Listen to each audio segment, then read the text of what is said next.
নমস্কাৰ প্ৰিয় দৰ্শক, আজি 27 ফেব্ৰুৱাৰী।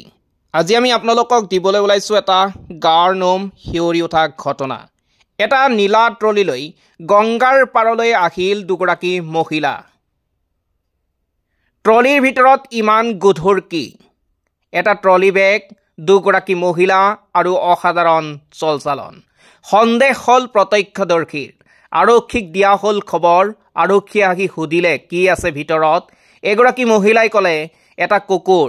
কিন্তু ট্ৰলি খোলাৰ পাছত চকু কপালত উঠিল সকলোৰে। ট্ৰলিত সেয়া কি?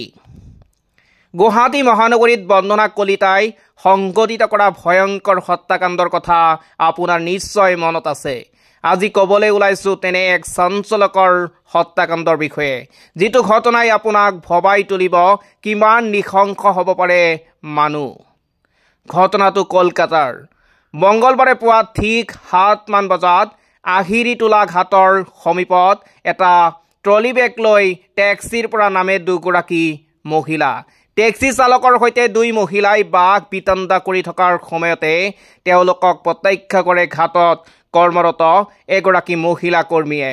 পুৱা ঘাটৰ তলা খুলিবলৈ গৈ দুই মহিলাক প্ৰত্যক্ষ কৰে কৰ্মীগৰাকীয়ে। টেক্সিখন তেতিয়ালৈ গুচি গ'ল, কিন্তু ট্ৰলি বেগটো ইমানেই গধুৰ আছিল যে দুই মহিলাই দাঙিব পৰা নাছিল।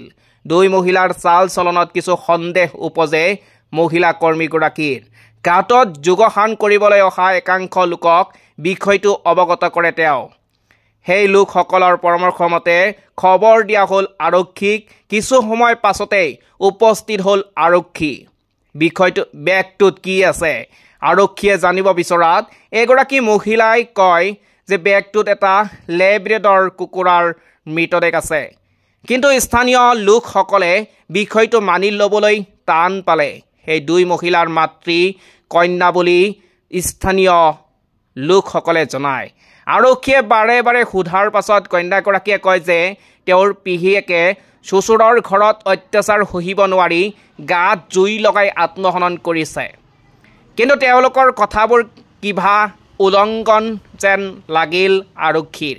সন্দেহ বাঢ়ি অহাত খোলা হ'ল ট্ৰলি বেগটো।